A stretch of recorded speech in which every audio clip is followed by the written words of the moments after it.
বান্দা বান্দিরা শুনে রেখে দিন, জেনে রেখে দেন, আমার আল্লাহ পাক রব্বুল আলামিন আমার রাসূলুল্লাহকে সাল্লাল্লাহু আলাইহি ওয়াসাল্লামকে তো সম্মানে ভূষিত করেছেন, সম্মান দিয়েছেন।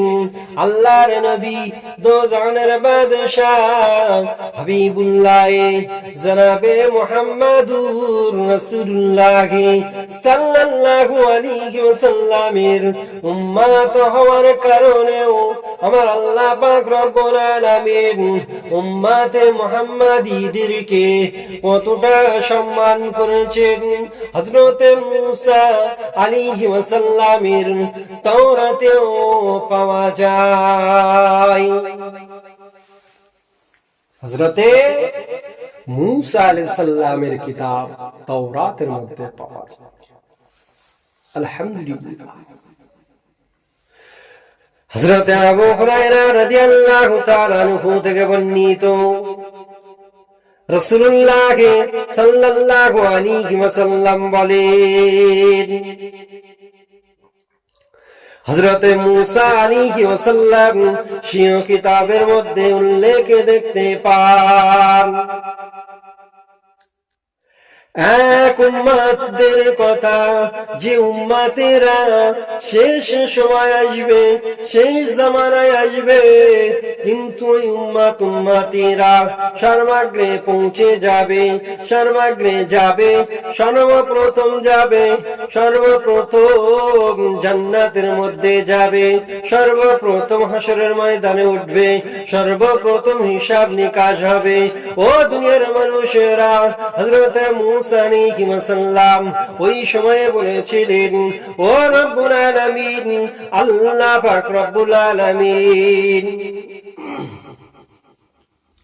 ওই উম্মতীদেরকে আমার উম্মত বানিয়ে দিন। ওই সময় আল্লাহ পাক রব্বুল আলামিন বলেছিলেন, ও মূসা, তুমি শুনে রেখে দাও, জেনে রেখে দাও, ওই সমস্ত উম্মতেরা হলো সেই জামানার নবী, আখিরি জামানার নবী হযরত মুহাম্মদ মুস্তাফা সাল্লাল্লাহু আলাইহি ওয়াসাল্লামের উম্মত। কার উম্মত? স্বয়ং আল্লাহ পাক রব্বুল আলামিন বলছেন, তারা হলো আমার হাবিব হযরত মুহাম্মদ মুস্তাফা সাল্লাল্লাহু আলাইহি ওয়াসাল্লামের উম্মত। হযরতে মূসা আলাইহিস সালাম বলতে লাগলেন, ও রব্বুল আলামিন, আল্লাহ পাক একদল উম্মতের কথা দেখতে পাই, যারা আমল করবে, যারা আমল করবে কম, কিন্তু সওয়াব হবে বেশি। ও রব্বুল আলামিন, ভালো কাজ করার চিন্তা করবে, ভালো কাজ করার নিয়ত করবে, কিন্তু সেই ব্যক্তিটা যদি ভালো কাজ না করে, তারপরেও তাকে একটা নেকি দেওয়া হবে। ও রব্বুল আলামিন, আল্লাহ পাক ওই ব্যক্তিটা যখন ভালো কাজ করবেন, ভালো কাজ করার বিনিময়ে তাকে 10টা নেকি দেওয়া হবে। ওই উম্মতদেরকে আমার উম্মত বানিয়ে দিন। কাদেরকে? ওই সমস্ত উম্মতদেরকে যারা ভালো কাজ করার নিয়ত করলেও নেকি পাবে। আল্লাহ পাক রব্বুল আলামিন ওই সময়ে হযরতে মূসা আলাইহিস সালামকে বললেন, ও মূসা, ও মূসা, তুমি শুনে রেখে দাও, জেনে রেখে দাও, ওই সমস্ত উম্মতীরাও আমার শেষ জামানার নবী, আখিরি জামানার নবী হযরত মুহাম্মদ মুস্তাফা সাল্লাল্লাহু আলাইহি ওয়াসাল্লামের উম্মত। তারাও নবী মুহাম্মদ মুস্তাফা সাল্লাল্লাহু আলাইহি ওয়াসাল্লামের উম্মত। ও দুনিয়ার মানুষেরা, হযরতে মূসা আলাইহিস সালাম আল্লাহ পাক রব্বুল আলামিনকে বলতে লাগলেন, ও রব্বুল আলামিন, একদল উম্মতের কথা দেখতে পাই, যারা খারাপ কাজ করার নিয়ত করলো কিন্তু তাদের গুনাহ লেখা হবে না, তাদের আমলনামায় গুনাহ লেখা হবে না। ও রব্বুল আলামিন, যদি ওই সমস্ত উম্মতিরা তারা খারাপ কাজ আঞ্জাম দেন, ওই উম্মতের একটা খারাপ কাজের বিনিময়ে একটাই গুনাহ লেখা হবে। ওই উম্মতদেরকে আমি নবী মুসার উম্মত বানিয়ে দিন। ওই সময় আল্লাহ পাক রব্বুল আলামিন আবার বললেন, ও মুসা তুমি শুনে রেখে দাও, জেনে রেখে দাও, ওই উম্মতেরাও আমার হাবিবুল্লাহ হযরত মুহাম্মদ মুস্তাফা সাল্লাল্লাহু আলাইহি ওয়াসাল্লামের উম্মত। তারাও আমার হাবিবের উম্মত। হযরত মুসা আলাইহি ওয়াসাল্লাম আবার বলতে লাগলেন, ও রব্বুল আলামিন, আমি সিও কিতাবের মধ্যে দেখতে পাই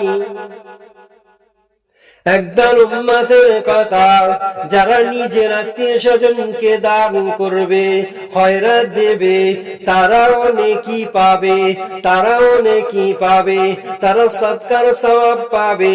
ও রব্বুল আলামিন, তাদেরকে আমার উম্মত বানিয়ে দিন।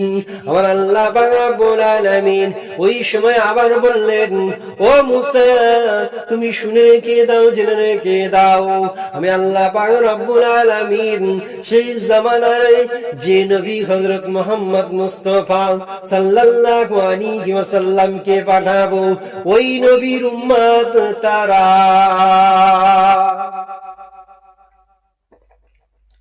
হযরতে মুসা আলাইহিস সালাম আবার আল্লাহ পাক রব্বুল আলামিনকে বলতে লাগলেন, ও রব্বুল আলামিন, আমি আমার সিও কিতাবের মধ্যে দেখতে পাই একদল উম্মতের কথা, যারা যুদ্ধ করবে, গনিমতের মাল পাবে, তাদের জন্যই গনিমতের মাল হালাল হবে। ও রব্বুল আলামিন, তাদেরকে আমার উম্মত বানিয়ে দিন। আল্লাহ পাক রব্বুল আলামিন আবার বলবেন, ও মুসা, আবার বললেন, ও মুসা শুনে রেখে দাও, জেনে রেখে দাও, ওরাও আমার হাবিব হযরত মুহাম্মদ মুস্তাফা সাল্লাল্লাহু আলাইহি ওয়াসাল্লামের উম্মত। এমন সময়তে হযরত মুসা আলাইহিস সালাম বললেন, ও আল্লাহ পাক রব্বুল আলামিন, ও আল্লাহ পাক রব্বুল আলামিন, আপনি ওই নবীর উম্মত আমাকে বানিয়ে নিন। ওই সময় আল্লাহ পাক রব্বুল আলামিন বললেন, ও মুসা, ও মুসা তোমাকে শুনে রেখে দাও, জেনে রেখে দাও, আমি আল্লাহ পাক রব্বুল আলামিন তোমাকে দুটি স্বাতন্ত্র দান করলাম। তোমাকে দিলাম পয়গম্বরিত্ব, তোমাকে পয়গম্বরের দান করে কালামও দিয়ে দিলেন। কালাম দেওয়ার পরে আমার আল্লাহ পাক রব্বুল আলামিন হযরত মুসা আলাইহিস সালামকে বললেন, আমি যা দিচ্ছি তা নাও এবং কৃতজ্ঞদের অন্তর্ভুক্ত হয়ে যাও। এই কথা শোনার পর হযরত মুসা আলাইহিস সালাম বললেন, পরওয়ারদিগার, আমি রাজি।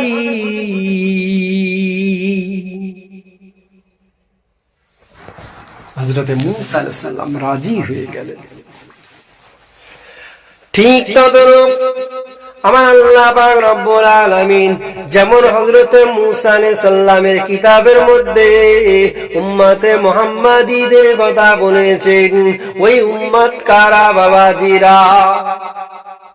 ওই উম্মত কি মাতাল হবে নাকি? ওই উম্মত কি গাঁজাখোর হবে নাকি? ওই উম্মত কি সুদখোর হবে নাকি? ওই উম্মত কি পার্টির জন্য মারামারি করবে নাকি? ওই উম্মত কি টাকার জন্য মারামারি করবে নাকি? ওই উম্মত সম্পদের জন্য মারামারি করবে নাকি? ওই উম্মত কি হারাম খাবে নাকি? ওই উম্মত কি মা বাপকে মারবে নাকি? ওই উম্মত কি পাড়া প্রতিবেশীদের সঙ্গে খারাপ খারাপ ব্যবহার করবে নাকি? ও দুনিয়ার মানুষেরা, শুনে রেখে দিন, জেনে রেখে দিন, ওই উম্মত হবে মুজাদ্দিদুজ্জামান আলা হযরত দাদা হুজুর পীর কেবলা রহমাতুল্লাহ আলাইহির নাই। দাদা হুজুর পীর কেবলা রহমাতুল্লাহ আলাইহির 5 কলিজার টুকরার নাই, 4 শহীদান হুজুরের নাই, আল্লামা রুহুল আমিন বসিরাটি রহমাতুল্লাহ আলাইহির নাই। ও দুনিয়ার মানুষেরা, হযরতে খাজা মাইনুদ্দিন চিশতি আজমিরি রহমাতুল্লাহ আলাইহির নাই। তারাই হলো প্রকৃত আল্লাহ পাক রব্বুল আলামিনের মাহবুব বান্দা। ভাইরা আমার, দোস্তেরা, তারাই হলো রাসূলুল্লাহ সাল্লাল্লাহু আলাইহি ওয়াসাল্লামের শ্রেষ্ঠতম উম্মত। ও দুনিয়ার মানুষেরা, শুনে রেখে দিন, জেনে রেখে দিন, গত কিছুদিন আগে শোনা যায়, গত কিছুদিন আগে ফুরফুরা দরবার শরীফের জমিনে একটা খুশবু ছড়িয়ে পড়ে, একটা খুশবু ছড়িয়ে পড়ে। খুশবু ছড়িয়ে পড়ার কারণ খুঁজতে খুঁজতে দেখা গেল একটা কবর ধসে গিয়েছে। ওই কবরের কাছ থেকে সুন্দর খুশবু বার হয়। এমন সময়তে কাছে গিয়ে দেখতে লাগলেন যে সেই কবরটা হলো ফুরফুরা দরবার শরীফের সর্ববয়োজ্যেষ্ঠ, সব থেকে বড় হযরতে সাইফুদ্দিন চাচা জান হুজুর পীর কেবলা রহমাতুল্লাহ আলাইহির মাজার শরীফ থেকে খুশবুটা বেরিয়ে আসে। এক মেহমান তিনি গিয়ে তেনাজ্জাদা পীরজাদা ইমরান উদ্দিন সিদ্দিকী ভাইজান হুজুর কেবলার কাছে গিয়ে বললেন, জানালেন খুশবুর কথা, এবং সেখানে গিয়ে পৌঁছে দেখলেন ওই জায়গায় যখন কবরের মাটি ধসে গিয়েছে, কবরের মাটি ধসে যাওয়ার ফলেতে দেখা যায় কাফনের কাপড় দিয়ে যেভাবে তেনাকে দাফন করা হয়েছিল, ওইভাবে তেনার কাফনের কাপড় এখনো শুদ্ধ পরিষ্কার পরিচ্ছন্ন অবস্থায় আছে। আল্লাহর ওলিদের কে আল্লাহ পাক রব্বুল আলামিন কত ক্ষমতা দান করেছে। এনারাই হলেন আল্লাহ পাক রব্বুল আলামিনের খাস বান্দা, খাস বান্দা। হযরত মুহাম্মদ মুস্তাফা সাল্লাল্লাহু আলাইহি ওয়াসাল্লামের খাস উম্মত।